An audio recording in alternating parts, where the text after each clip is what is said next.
Being an individual today takes courage.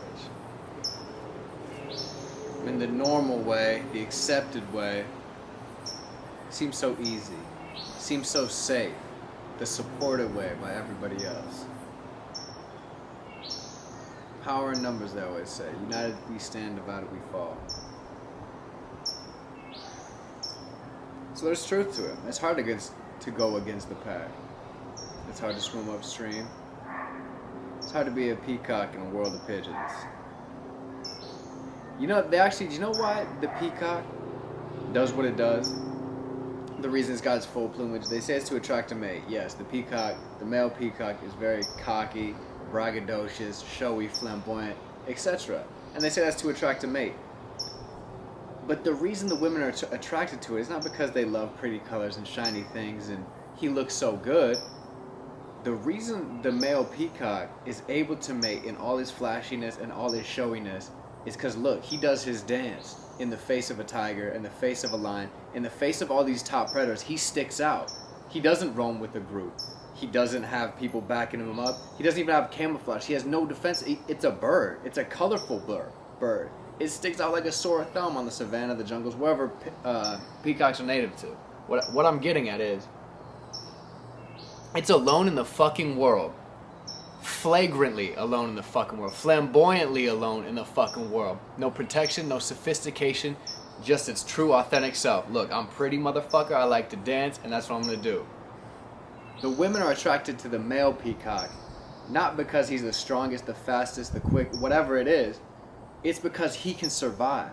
The women see him with no defenses and see that he can survive in the face of tigers by himself with no camouflage. He's out in the open doing his dance and he's smart enough to survive. And the women see that and that's what they're attracted to.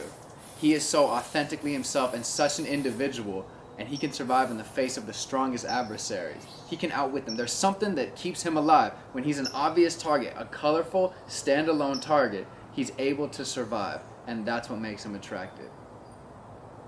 There's something to be said about that for anybody. It's like, it's when we watch, if anyone's seen the Tiger documentary, The Tiger King, that shit is dope. But John Finley is such a lovable and relatable character, and you love him because he's authentically himself. No teeth, crazy tattoos, but he's a sweet guy. He generally talks about how he likes pink camo guns, pink camouflage hunting rifles. Like, he just rocks his individuality out. And that's fucking sick. Like, who doesn't like John Finley? Of all the characters, like, he's probably one of the cooler, more down-to-earth dudes. Just because he just does himself. No teeth at all. So it's attractive. It's biologically attractive to just be yourself.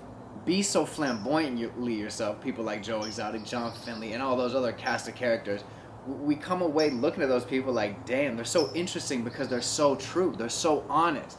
I don't want to see another The Office. I don't want to see another Friends. I don't want to see another bland people acting friendly to it. You know what I'm saying? I want to see real life shit like Joe Exotic. Like the shit that he rocks his individuality out. I'm having a hard fucking time saying that word today. But he rocks that shit out. He's a redneck, gay, polygamist, gun-toting, big cat loving, zoo owning, Prince Albert having cowboy. Like, you know what I mean? The man is so many different things and he rocks that shit out. Yeah, so I guess look to the peacock. You know, they always say peacocking, you're peacocking, you're peacocking. And even in today, you talk about rappers, the modern peacocks, right? All the gold, the flamboyancy, the whatever. And a lot of them end up dying young because they're easy targets. But what gets them that fast lifestyle is because they show it all out. Fuck yeah, I'm this, I'm that. And it gets them everything they want in maybe a short amount of time that maybe, you know, those are the risks that come with the game, man. If you're a peacock, it's open season. You know what I mean?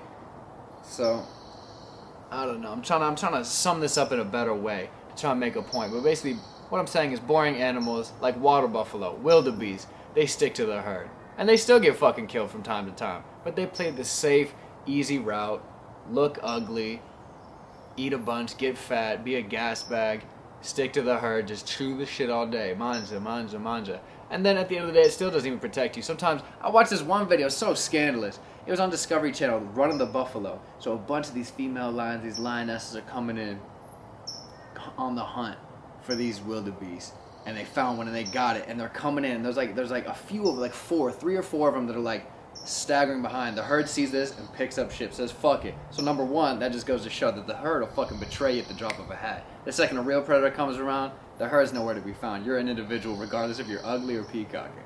But anyways, herd moves along.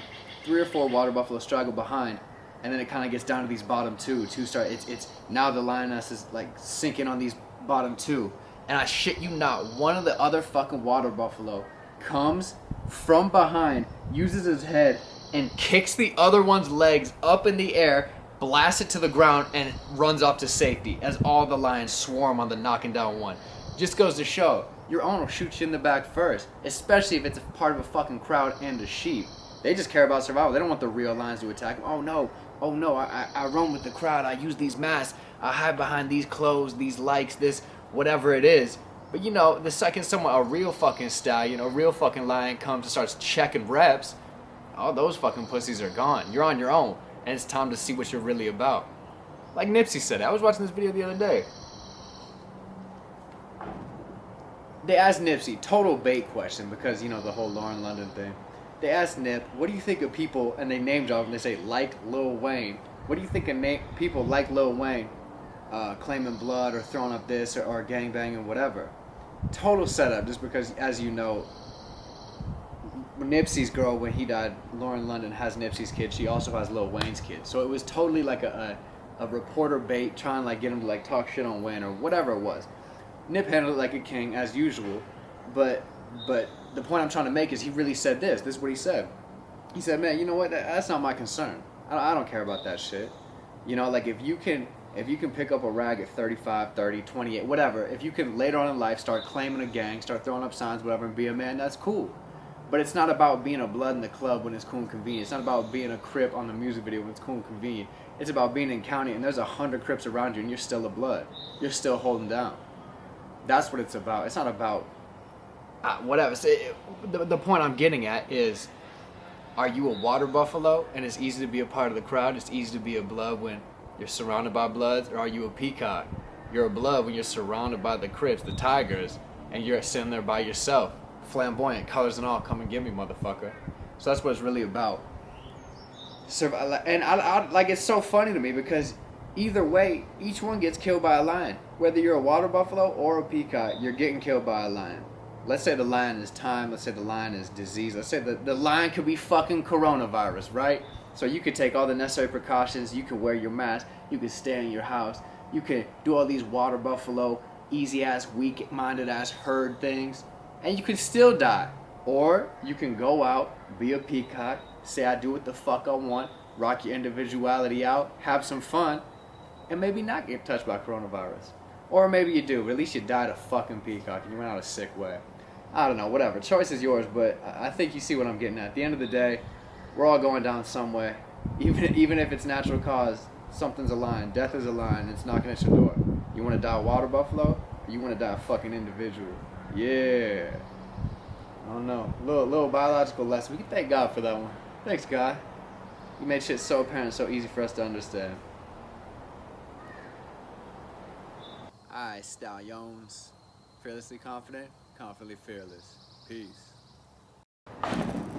Rick Kirkham out. This has been a Rick Kirkham production.